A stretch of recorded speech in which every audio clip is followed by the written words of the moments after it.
আল্লাহর কসম, সন্তান যদি ভালো না হয় এর থেকে কষ্ট একজন পিতা মাতার আর হতে পারে না।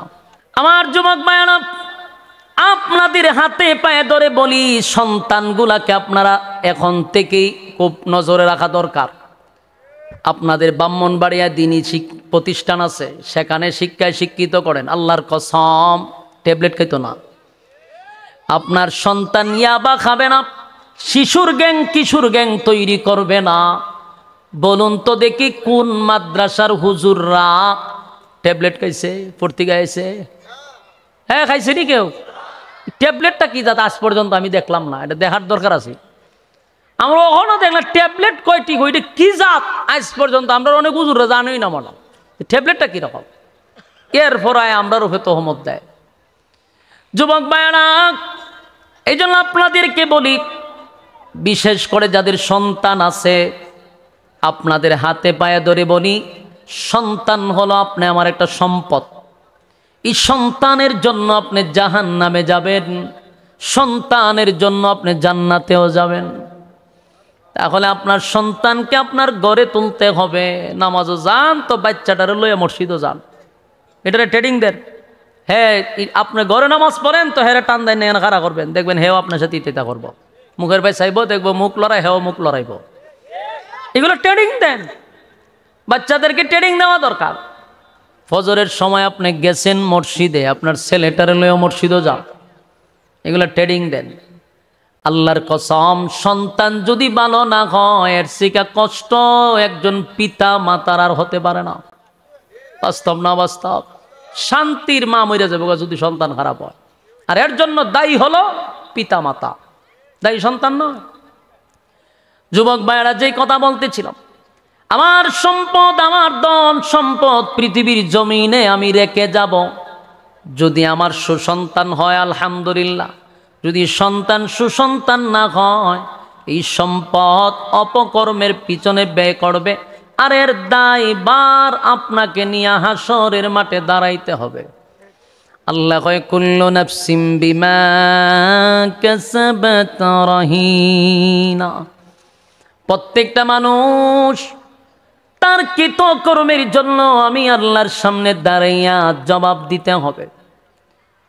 চুল পরিমাণ সামনে আগানোর কোনো সিস্টেম নাই। এই জন্য ব্রাহ্মণবাড়িয়ার মানুষ এই মাহফিল করানোর পিছনে একটাই তো উদ্দেশ্য, দিন শিখা, দিন বুঝা। আমরা কেন এখানে বসছি?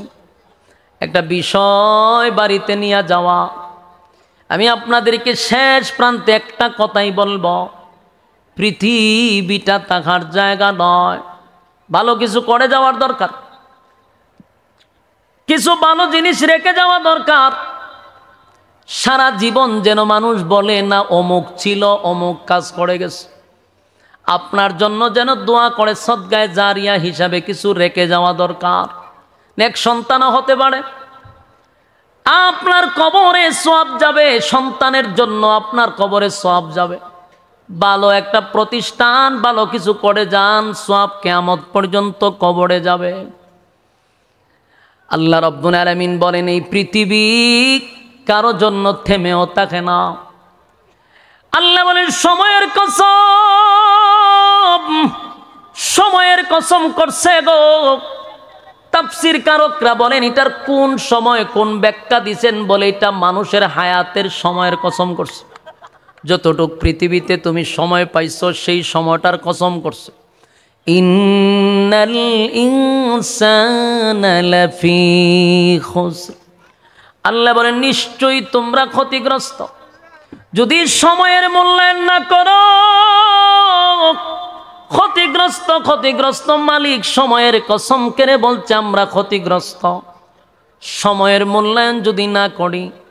এখানে একটা মাহফিল হইতেছে, রাস্তাঘাটে দোকানপাটে আড্ডাও চলতেছে, গল্প গুজারি চলতেছে, অথচ একবারও ভাবলো না আগামী বছর এই মাহফিলটা আসতে আসতে আমি যদি কবরে চলে যাই, আগামী বছর বাঁচবো, এটার কোনো গ্যারান্টি আছে?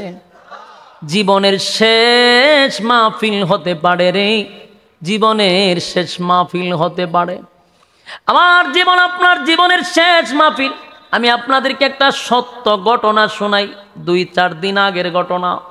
মানুষের মরণ কত কাছে। মৌলভীবাজার, জায়গার নাম হইল শাহবন্দর। আমি 5 বছর ধরে মাহফিলটা করি। 22 সপ্তাহে আমেরিকা, বেচারা থাকে বাড়িতে। মাহফিলটা করায় উনি নিজে, এরা বাইনতে মিল্লা সবাই মাহফিলটা করায়। এই বছর আবার দাওয়াত দিছে আমরা কুয়াকাটা হুজুর রে, আমার মাধ্যমেই। তো আমার এই 1 সপ্তাহ আগ থেকে বলতেছে, হুজুর প্যান্ডেল এত হাত করছি, এত লম্বা করছি। হ্যাঁ, বারবার ছবি টুবি ভাড়াইছে যে এই করতেছে, হুজুর ব্যানার টাঙ্গাইছি মৌলভীবাজার শহরে, অনেক কিছু বলতেছে। আমি তার কাছ থেকে খবর টবর নিতেছি, সবই তো ঠিক ছিল। মা কয়েকদিন আগে হঠাৎ করে উনি স্টক করে মারা গেছে। তো বয়স ময়স তো সবই রয়েছে, কথাবার্তা তো সবই রয়ে গেল। উনি কি জানে যে উনি চলে যাবে? সব কিছু নিজের হাতে কইরা গেছে, কিন্তু মাহফিলও নাই। এটাই বুঝাইতে চায় যে মানুষের মরণ এখন এখানে বসে রয়েছে, এটা শেষ বসা হতে পারে। আর এখন মানুষ বুড়া হইয়া মরে কম, এখন যুবকরা মরে বেশি, বৃদ্ধরা মরে কম। তাকায়া দেখবেন বৃদ্ধ মরার সংখ্যা খুব কম, যুবক মরার সংখ্যা বেশি। তার কারণ হলো বৃদ্ধরা গুনাহ করে কম, যুবকরা গুনাহ করে বেশি। গুনার কারণে মানুষের হায়াত কমে। বৃদ্ধ মানুষ যারা আছেন তাদের গুনাহ কম, মোবাইলের গুনাহ নাই, সময় অপচয়ের গুনাহ নাই। আমাদের গুনার পিএইচডি করা, আমরা গুনাহ করতে করতে পিএইচডি করে বলাইছি।